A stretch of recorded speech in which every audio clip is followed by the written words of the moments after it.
educate young people who weren't aware about this big issue in our community. The purpose of this seminar, to the extent that I had influenced myself to be also mindful of the current situations that are happening in our country. I came to realize the value of each individual, that they too have feelings or emotions, wherein I must protect them before the abusers.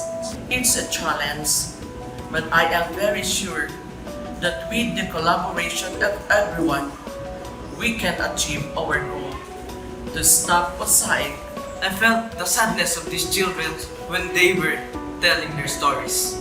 Overall, the seminar workshop woke my spirit. Aims to enlighten us, even disturb our peace of mind. Because in today's generation, there are many issues that we need to take action for. And so I hope we will eventually be aware that the children who were supposed to give us light are suffering now in the darkness. Let's work hand in hand, share our brightness for the greatest legacy of ours. To help these children and to create a brighter future.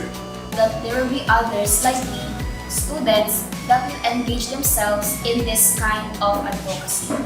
I will see to it that I can incorporate in our programs, activities, and curriculum the necessary information about cybercrimes. People should also realize that by committing cybercrime, they are ruining someone's life and future. They should be heard. We should have listened to their voices. Thank you very much, David, for that question. Not that you do not know what we are doing in Cyber Guardians PH, no? So, Cyber Guardians PH has been focused on awareness raising or consciousness raising, no? It is working on a program which we call Sanctuary. Napakahaba ng ibig sabihin ng sanctuary, no? But it's basically about setting up the structure and mechanism for a systems-based, for an awareness-based system change in co-creating, nurturing homes and schools and communities, no, for children. Okay, what is that basically? So it has three main components, no, that we have been implementing. Since last year and this year, our focus is on preventive. And preventive is broken down into awareness raising, training and education, and ugnayan or the collaboration with the local government unit. No? So let's start with awareness raising.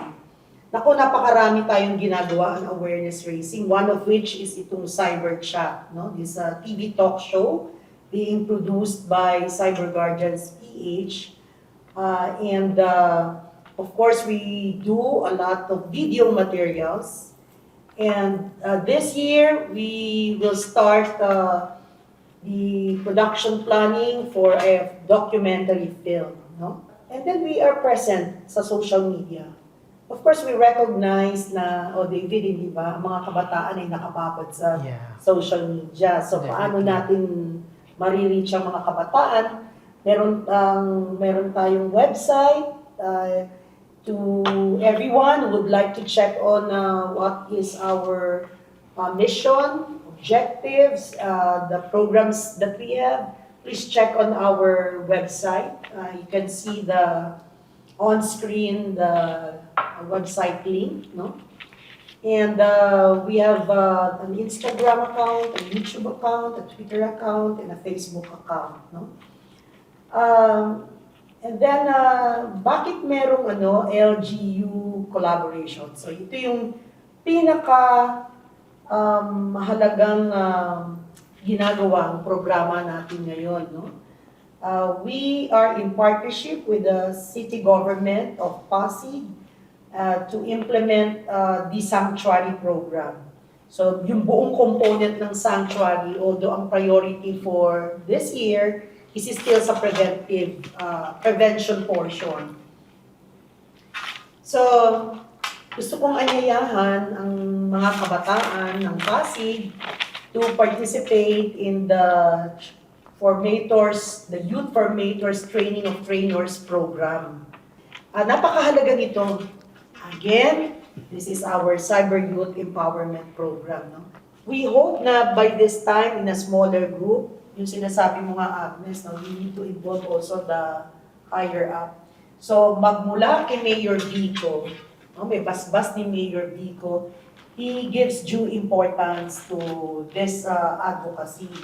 So, he is fully supportive of the program. So, ikaw, alam kong si David is very active in the Cyber Youth Empowerment Program, no? So, what can you say about that, David?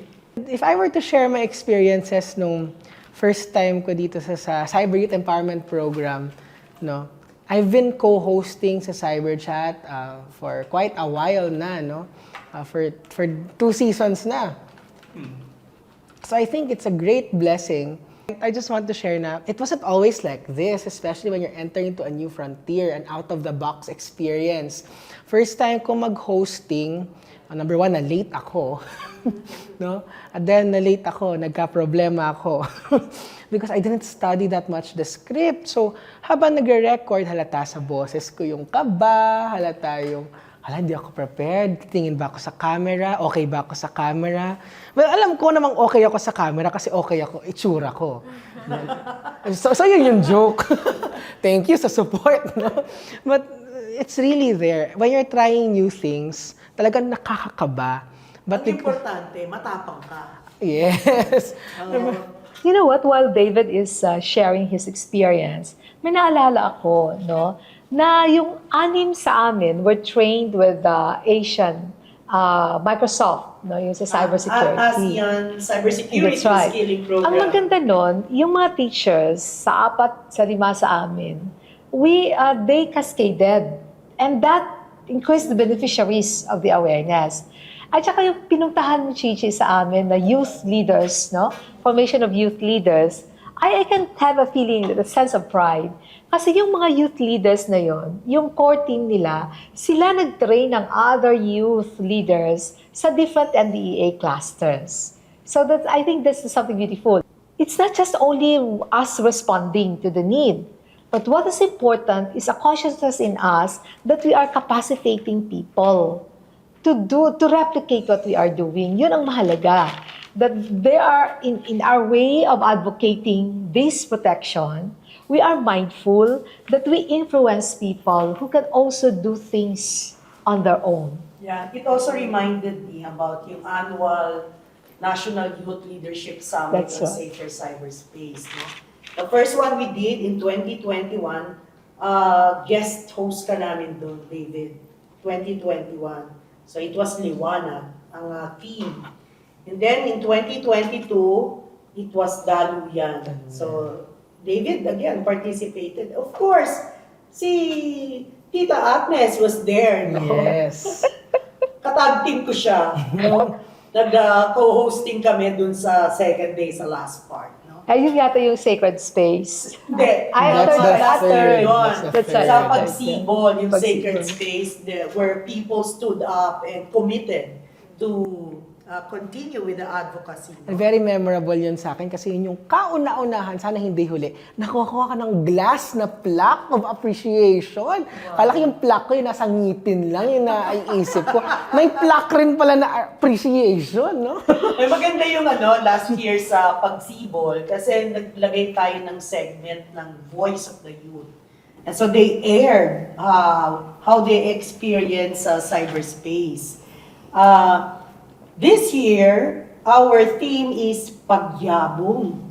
Pagyabong kasi meron na tayong other partners other than Pasig. Nagyayabong na siya, no? Lumalaki.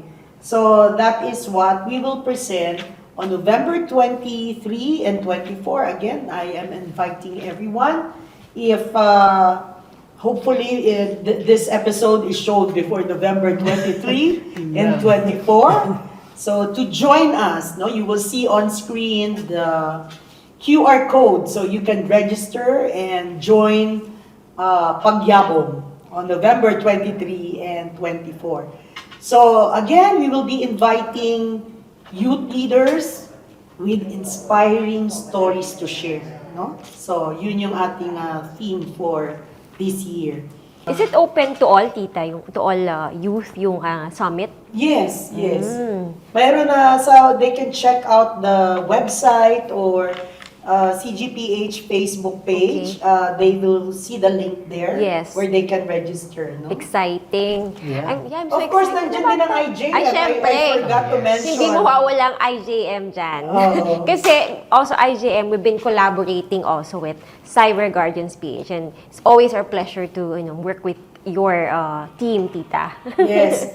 All right. So, Tita Chichi, Father Ted, Tita Agnes, I think we'd like to hear what would be your closing messages, to wrap up this conversation about how successful and vital collaboration is in pushing for a safer cyberspace for our youth and children. Would you like to begin?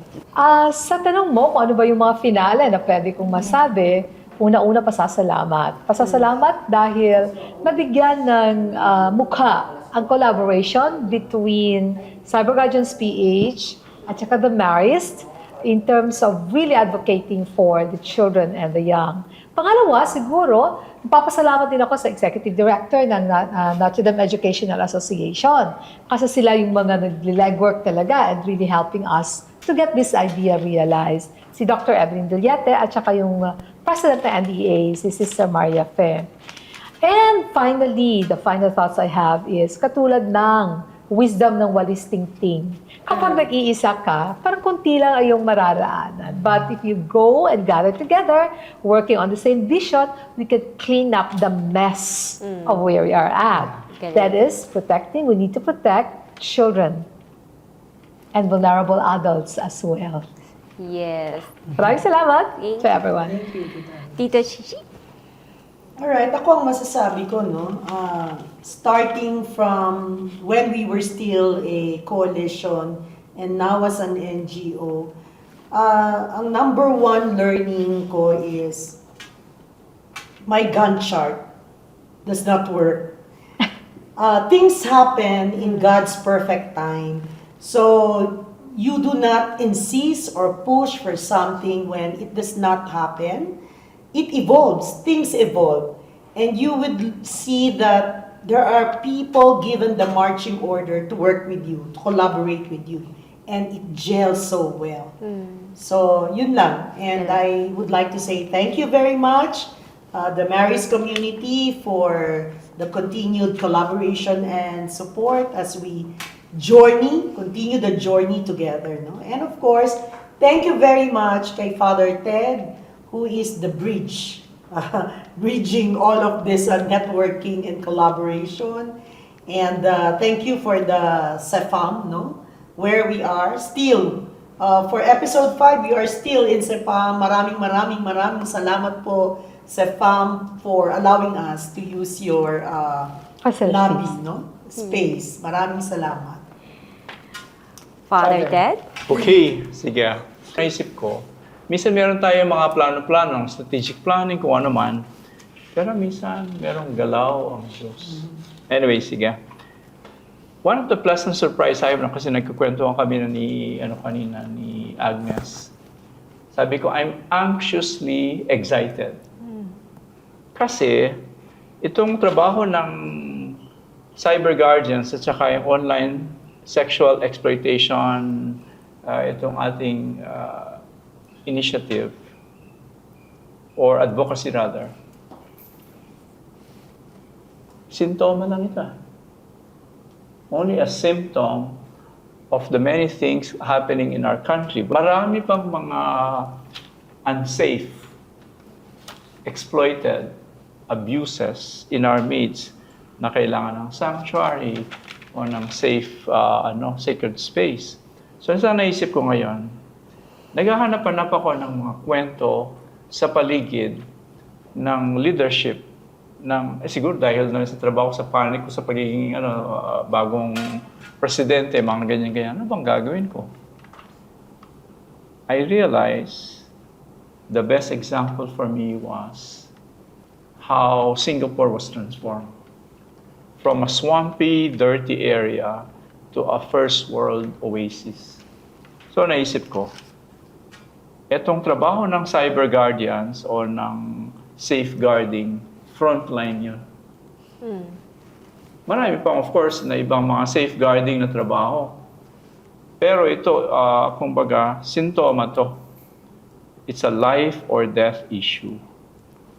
Kasi, pag ganyan ang ginagawa sa mga bata, hindi tama yan.